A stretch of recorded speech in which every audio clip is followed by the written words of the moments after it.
Welcome to the Daily Plunge. We're looking at Psalm 37, verses 1 through 17. And it's sort of about how sometimes as people of God, we can get obsessed with the wicked. And he says, don't let the wicked get your goat. Don't let them get you down. Don't envy the God haters. Don't be preoccupied with them. He says, all things pass away, and these sinners too will perish, and all the stuff that they're holding on to is going to go away. As it says in verse 10, in a little while, and the wicked shall be no more. Now, what do the wicked have but the fleeting prosperity of a world that's passing away, as Paul would say? And we are called as believers to strengthen the hope we have of the heavenly promises and the heavenly realities which are beyond this world. Now we need to stop and say, well, who are the wicked? Doesn't mention any pagans in this passage, right? Could be that these are so-called believers. They are people of the community of the covenant who despise those who live faithfully to God. It could even be us in our moments when we get more focused on the things of this world than the things of God. So, how are we to orient ourselves to God?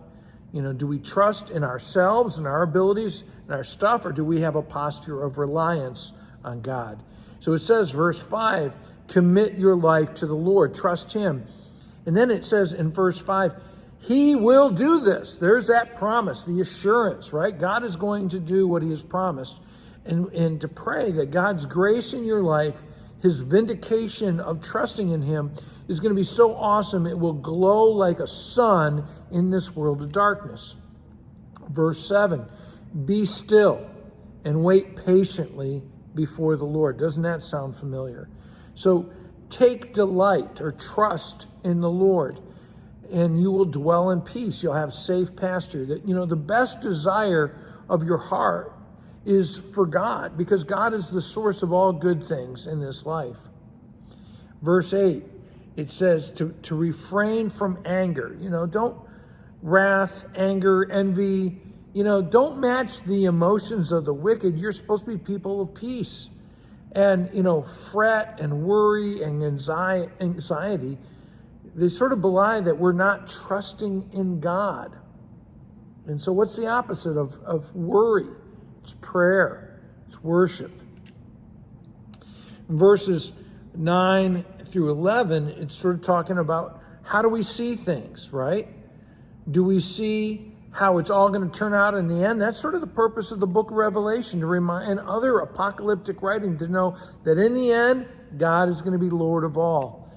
And so what's our perspective? And then verses 12 through 14, it says, well, the wicked are going to do these things. They're going to plot against the righteous, those who are right with God. They're going to gnash their teeth. They're so angry and hate-filled towards the righteous. Again, not righteous in that those people are perfect, but that they rely upon the Lord. They're going to draw their sword. They're going to intimidate with threats of violence.